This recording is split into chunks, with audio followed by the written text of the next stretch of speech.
ओम नमो भगवते वासुदेवाय। ओम नमो भगवते वासुदेवाय। ओम नमो भगवते वासुदेवाय। श्रीमद् भागवतम तीसरा कैंटो 13वां अध्याय। अम, तो हम सुनेंगे श्लोक संख्या 13वां से। तो इसके पिछले श्लोक में हमने सुना कि ये बोला गया कि हे राजन, यदि तुम भौतिक जगत में जीवों की उचित और सुरक्षा प्रदान करोगे, ब्रह्मा जी बता रहे हैं स्वयंभू मनु को। तो हम डिस्कस कर रहे थे किस प्रकार से राजा का ये कर्तव्य बनता है कि वो सुरक्षा प्रदान करे ताकि प्रजा भक्ति के कार्य कर पाए। ऐसा नहीं कि कहीं पर संकीर्तन निकालना हो तो डर लग जाए, पता नहीं क्या पुलिस वाले पकड़ तो नहीं लेंगे हम संकीर्तन निकाल रहे हैं।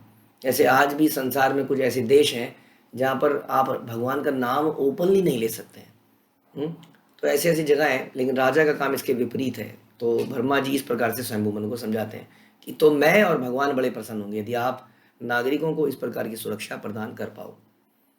येषां न तुष्टा भगवान यज्ञलिंग जनार्दन तेषां समोहपात्थाय यदात्मा नादृत स्वयं। पूर्ण पुरुषोत्तम भगवान जनार्दन ही समस्त यज्ञ फलों को स्वीकार करने वाले हैं। जो भी कार्य हम करते हैं वास्तव में उसका जो फल है वो भगवान को ही जाना चाहिए। यदि वो तुष्ट नहीं होते तो प्रगति के लिए किया गया मनुष्य का श्रम व्यर्थ है। वे चरम आत्मा है वास्तव में। इसका इसका परिणाम हमें बाद में समझ में आता है। यदि हम कई जगह क्या होता है, आजकल शो का ज़माना है, तो पेड़ की पत्तियों को खूब धोया जाए, चमकाया जाए, लेकिन यदि जड़ में पानी नहीं डालेगा तो 2 दिन 3 दिन चौथे दिन बाद वो सारी पत्तियों में पानी भी डालोगे तो उसमें जान नहीं आएगी क्योंकि मुरझा चुकी होंगी। तो यही है, शास्त्र इसी बात को कहते हैं कि संसिद्धिम हरितोषणम, कि हम बहुत कुछ करने का प्रयास कर रहे हैं लेकिन सब लोग भगवान को भूले बैठे हैं। इसलिए समाज में इतनी टेक्नोलॉजिकल एडवांसमेंट होने के बाद प्रसन्नता नहीं है, क्योंकि हम भगवान को प्रसन्न नहीं कर रहे हैं, इसलिए प्रसन्नता नहीं है। एक घर के अंदर छोटा सा एग्जाम्पल में भी, एक परिवार के अंदर जब तक हम रहते हैं अपने माता पिता के अंडर में, छोटे होते हैं, बच्चे होते हैं, यदि पिताजी का मूड आप ठीक नहीं कर पाएंगे तो घर का मूड ठीक नहीं हो पाएगा।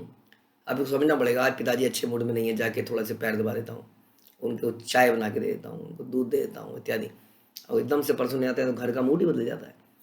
बड़ी सिंपल एग्जाम्पल है, प्रैक्टिकल, आप लोगों ने देखा होगा ऐसा। You cannot ignore the father. हाँ, छोड़ो, मम्मी पापा तो ऐसे ही रोज ऑफिस से आते हैं, सड़ा सड़ा मुँह लेके आते हैं। क्या क्या आप या आपकी मदर ऐसा बोल सकती हैं? क्या उसका घर का माहौल ठीक रहेगा? एक तो दिस इज नॉट, हम अपॉर्चुनिस्ट होने की बात नहीं कर रहे हैं, हृदय से बात कर रहे हैं। अगर हृदय से ऐसा किया जाए तो घर का पूरा माहौल ठीक हो जाता है। भगवान सबके परम पिता है। भगवान कहते हैं अहम बीज प्रदापिता, और उन्होंने ही सारी वस्तुओं का हमें दिया है, तो हमारा कर्तव्य बनता है उनको संतुष्ट करना। इसलिए हम बता रहे हैं कि यदि हमारे कार्यों से भगवान संतुष्ट नहीं होते हैं तो हमारा सारा सारा श्रम जो है वो व्यर्थ है। और हम देख रहे हैं कि बहुत श्रम किया जा रहा है। आदमी पहले से ज़्यादा बिजी हो चुका है आज की डेट में, इतना बिजी वो कभी नहीं था। हाँ, लेकिन उसके बावजूद भी वो संतुष्टि, वो प्रसन्नता, चित्त की शांति, वो कुछ भी नहीं है। क्यों? क्योंकि भगवान को भूल चुका है। श्रम है, वे चरम, भगवान चरम आत्मा है। अतएव जो व्यक्ति उन्हें संतुष्ट नहीं करता वह निश्चय ही अपने ही हितों की उपेक्षा करता है, अपने ही हितों की, अपना ही नुकसान करता है। प्रभु बता रहे हैं कि ब्रह्मा जी जानते हैं कि भगवान को कैसे संतुष्ट किया जाए। ब्रह्मा जी जानते हैं, आचार्य लोग जानते हैं कि कैसे संतुष्ट किया जाए, कैसे किया जाए। हम तो कर रहे हैं, हम हर मंगलवार को वहाँ पे जाके प्रसाद चढ़ा देते हैं, हम हर बृहस्पतिवार को वहाँ कर देते हैं, हम हर शनिवार को तेल चढ़ा देते हैं। और क्या करें, मर जाए क्या? हाँ, इतना कुछ करने की आवश्यकता नहीं है। शास्त्रों में सुनना पड़ेगा आपको, आचार्यों के मुख से सुनना पड़ेगा कि भगवान को कैसे संतुष्ट किया जाता है। भगवान संतुष्ट होते हैं नवधा भक्ति करने से, यानी कि श्रवण करने से। यदि हम उनके बारे में श्रवण करते हैं, कोई तेल चढ़ाने की जरूरत नहीं है, कोई पैसा नहीं लगता इसमें। भगवान के विषय में आप सभी लोग अभी सुन रहे हैं, क्या पैसा लग रहा है इसमें आपका? श्रवणम कीर्तनम विष्णु स्मरणम, कीर्तन करना तो अच्छा लगता है। हाँ, वास्तव में हमारे आचार्यों की कृपा से कीर्तन को इतना मधुर बना दिया गया है, इतना अच्छे संगीत के तरीके से वाद्य बजते हैं तो बहुत अच्छा लगता है, कोई पैसा नहीं लगता है। श्रवणम कीर्तनम विष्णु स्मरणम, श्रवण कीर्तन करने के बाद हम भगवान का स्मरण करते हैं।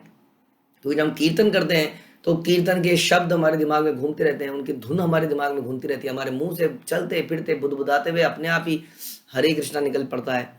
और बैठे बैठे कई बार हम हंस देते हैं ये सोच के कि कैसे भगवान ने दामोदर को बांध दिया, और दामोदर कैसे मुंह एकदम से छोटा सा मुंह बना लिया है, हाँ सिसकियां सी ले जा रहे हैं, एकदम डरे से हुए हैं। बताइए, जो व्यक्ति काल को डरा दे वो चुपचाप डरा हुआ बैठा है, और बलराम पीछे से देख रहे हैं छुप के। बलराम की हिम्मत नहीं हो रही है यशोदा माँ के सामने आने की। वो बलराम जो अनंत शेष के सोर्स हैं, वो पर्दे के पीछे छुप के देख रहे हैं। सारे ग्वाले ग्वाले भाग रहे हैं, भाग लो बेटा, कृष्ण को तो बांध दिया, हमें भी बांध देगी। सब तितर बितर हो गए एक साधारण जीव से, हाँ, भगवान को। हाँ, तो ये कथाएं जब हम श्रवण करते हैं तो बैठे बैठे ही कथाएं हमारे दिमाग में आती हैं। तो क्या इसमें कुछ पैसा लगता है? मुश्किल काम है? तो ऐसा कुछ नहीं कह रहे, सिंपल इतना श्रवण कीर्तनम विष्णु स्मरणम, हाँ, पाद सेवनम, दास्यम, जो भी है नवदा भक्ति के जो प्रकार हैं उनमें से किसी भी प्रकार को पकड़ लिया जाए, लेकिन सबसे महत्वपूर्ण क्या है? श्रवण। हाँ, श्रवण से कैसे हृदय में परिवर्तन होता है। तो इस प्रकार से भगवान को संतुष्ट किया जा सकता है। ज़्यादा भगवान बड़े सरल हैं। मनु जो बोल, उसके बाद ये सब जब ब्रह्मा जी से वो सुनते हैं तो मनु जो है ब्रह्मा जी को आंसर देते हैं। मनु उवाच आदेशे अहम भगवता वर्तेय आमी अमीव सूदनः स्थानम तो इह अनुजानीहि प्रजानाम मम च प्रभो। मनु कहते हैं कि हे सर्वशक्तिमान प्रभु, हे समस्त पापों के संहर्ता, मैं आपके आदेश का पालन करूंगा। कृपया मुझे मेरा तथा मुझसे उत्पन्न जीवों के बसने के लिए स्थान बताएं। जैसा आपने बोला मैं, यानी कि मैं ये प्रजनन का कार्य करूंगा, सृष्टि को आगे बढ़ाने का कार्य करूंगा आपके अनुसार, लेकिन मुझे बताएं तो सही थोड़ा सा कि अलग अलग लोग कहाँ कहाँ पर रहेंगे, कैसी कैसी हालत में रहेंगे, कौन सा जीव कैसे रहेगा इत्यादि, उसके बारे में थोड़ा जानकारी दें। यत् ओक सर्वभूतानां महिमग्ना महाम्भसि अस्या उद्धरणे यत्नो देवदेव्या विधीयताम। हे देवताओं के स्वामी, विशाल जल में डूबी हुई पृथ्वी को ऊपर उठाने का प्रयास करें। अब धरती तो पानी के नीचे है। बीच की घटना यहाँ पर आप लिंक करना पड़ेगा आपको, यानी कि धरती इस वक्त पानी के नीचे है। हम सुनते हैं कैसे हिरण्याक्ष ने धरती को गर्भोदक सागर में डुबो दिया। हाँ, गर्भोदक सागर हम सुनते हैं ना कि जो ब्रह्मांड है, ब्रह्मांड के नीचे गर्भोदक सागर है, जिसमें कि गर्भोदक शाही विष्णु लेट जाते हैं, और ऊपर के आधे विश्व में, हाँ, ये सारे प्लैनेटरी सिस्टम है। तो ये जो है हिरण्याक्ष इतना दुष्ट व्यक्ति होता है, ये पृथ्वी को वहां से निकाल के नीचे डाल देता है। और इस प्रकार से कह रहे हैं कि कैसे आप कह रहे हैं कि क्रिएशन करिए, जीव रहेंगे कहाँ? पृथ्वी तो पानी के नीचे डूबी हुई है, इसको निकालने का प्रयास करें। इसी पृथ्वी में तो सारे जीवों को होना है, या आपके प्रयास और भगवान की कृपा से संभव है? तो वो कह रहे हैं मैं तो नहीं कर पाऊंगा, हाँ, आई एम नॉट कैपेबल। पृथ्वी को बाहर निकालो तो मैं कुछ कर पाऊंगा, इसके लिए मदद करें। तो मैत्रेय उवाच, मैत्रेय ऋषि बोलते हैं बीच में, परमेष्ठी त्वपाम मध्ये तथा सन्नाम अवेक्ष्यगाम कथमेनाम समुन्नेष्य इति दग्ध्यो धियाचिनम। श्री मैत्रेय ने कहा, इस प्रकार पृथ्वी को जल में डूबी हुई देखकर ब्रह्मा दीर्घ काल तक सोचते रहे। Brahma ji, oh what is this, Brahma ji ने कहा ये क्या हो गया, ये तो मैंने सोचा ही नहीं था कि पृथ्वी अपनी जगह से नीचे कैसे चली गई। वो भी सोचने पड़ गए, क्या किया जाए, कैसे उठाया जाए। कि कोई साधारण बात तो नहीं, कोई गेंद थोड़ी है उठा लिया जाए, बहुत बहुत बड़ा उसका क्षेत्रफल है, कैसे उठाया जाएगा इसको। सृजता में क्षिति वर भी प्लाव्यमाना रसांगता अथात्र किमुनिष्ठेयम स्माभि समाभि सर्गयोजित यस्याहम हृदयादासम साईशो विदधातु में। तो यहाँ पर ब्रह्मा जी ने सोचा, ब्रह्मा जी ने क्या सोचा कि जब मैं सृजन के कार्य में लगा हुआ था तो पृथ्वी बाढ़ से अप्लावित हो गई।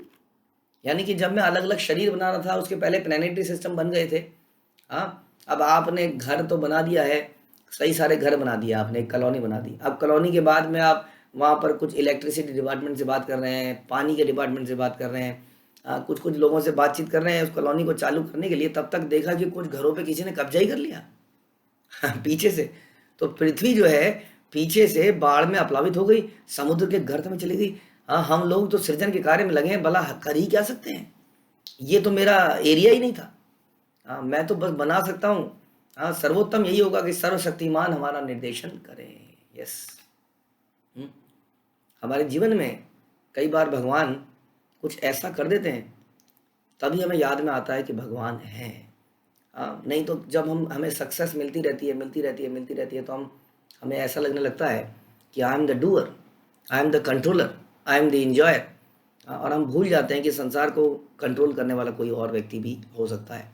अचानक से हमारे जीवन में कोई ऐसी घटना घटती है, और जो कि बहुत ही, I mean this is very, people are very fortunate जिनके जीवन में ऐसी घटना घटती है, क्योंकि तभी उनका ये दम्भ टूटता है और उनको रियलाइज़ होता है आई एम नॉट द ग्रेट। जैसा हम सुनते हैं महान बॉक्सर, हाँ, जिसका बाद में नाम पड़ा मोहम्मद अली, पहले मोहम्मद अली नाम नहीं था, लेकिन when he got the great disease, अब आप जानते हैं मोहम्मद अली, उनके बारे में हम सुनते हैं कि वो ऐसे बॉक्सर थे कि उनके सामने कोई टिका ही नहीं आज तक रिंग में बहुत देर तक। ही वॉज वर्ल्ड चैम्पियन, लोग डरते थे उनसे बॉक्सिंग के रिंग में आने में, और उनको ऐसी बीमारी हुई कि वो अपनी हड्डियों को ही मैनेज नहीं कर पाए और हिलती रहती थी।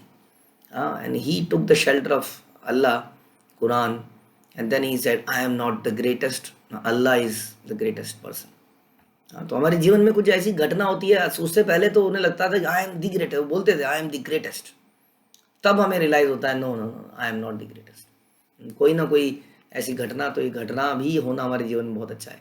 तो यहाँ पर ब्रह्मा जी के सामने इतनी बड़ी घटना हो गई। हाँ, अब ब्रह्मा जी कह रहे हैं ये तो मेरे परव्यू भगवान ने कुछ कुछ बताया था, जीवों की रचना करनी है, ऐसा करना है, वैसा करना है, ये तो भगवान ने नहीं बताया था कि पृथ्वी ही चली जाएगी नीचे। तो भगवान के पास चलते हैं। इति अभिध्यायतः नासा विवरा विवरात सहसा अनघ वराह तोकः निर्गात अंगुष्ठ परिमाण का। हे निष्पाप विदुर, जब ब्रह्मा जी विचार मग्न थे क्या किया जाए, स्वयंभू मनु भी सोच रहे हैं, दोनों सोच रहे हैं, सोच सोच में ही भगवान नथुने से प्रकट हुए। अब भगवान अपने भक्तों की मदद ऐसे करते हैं, इसलिए कहते हैं कि हमें घबराना नहीं चाहिए। यदि हम गुरु और भगवान की आज्ञा के अनुसार आगे चलने लगते हैं तो भगवान चमत्कार करते हैं। जैसे चमत्कार होते हुए देखे हमने शिला प्रभुपाद के जीवन में, अनेक चमत्कार हो जाते हैं, असंभव कार्य संभव हो जाता है, क्योंकि भगवान के लिए कोई कार्य असंभव नहीं है। इसलिए यदि हम उनकी शिक्षाओं पर आगे चलते हैं तो शुरू में असंभव लगने वाला कार्य बाद में संभव हो जाता है। तो ब्रह्मा जी के नथुने में से, उनके नाक के नीचे से, यहाँ से एक सूअर निकला है, वराह, एक छोटा सा, कितना कितना उसका नाप था उस वक्त कि अंगूठे का जो ऊपर का हिस्सा होता है, ये इतना समझ लीजिए, इतना हिस्सा जो है, इतना सा यहाँ से निकल के आ गए, बाहर। अब नाक में तो इतना ही निकल पाएगा, तो इस प्राणी की माप अंगूठे के ऊपर हिस्से से अधिक नहीं थी। फिर ये अचानक से निकले, फिर क्या होता है, तस्या अभिपश्यतः खस्थः क्षणेन किल भारत गजमात्र प्रवृद्धे तत् अद्भुतम अभूत महत्। हे भरतवंशी, ब्रह्मा के देखते देखते वह छोटा सा दिखने वाला वराह विशाल काय हाथी जैसा बन गया। अद्भुत विराट स्वरूप धारण करके आकाश में स्थित हो गया। हाथी तो कहना जस्ट एक रिप्रेजेंटेशन है, बहुत विशाल बन गया और आकाश में स्थित हो गया। अब ब्रह्मा जी देख रहे हैं तो मेरे से ही निकला था, ऐसा लगता है मुझे कोई खा जाएगा, इतना विशाल, इतना बड़ा।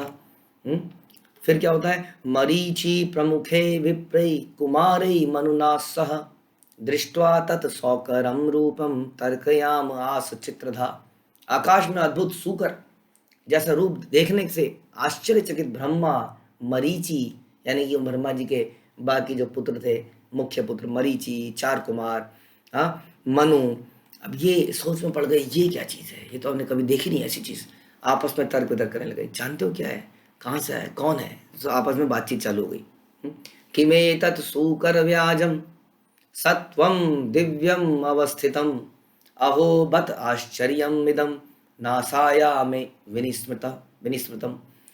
क्या सूकर के बहाने यह कोई असामान्य व्यक्ति आया है, क्योंकि ये छोटा सा था जब नाक से निकला था, इतना बड़ा बन गया है, तो कोई साधारण तो वस्तु नहीं है, ये कोई असामान्य व्यक्ति है, लेकिन है कौन।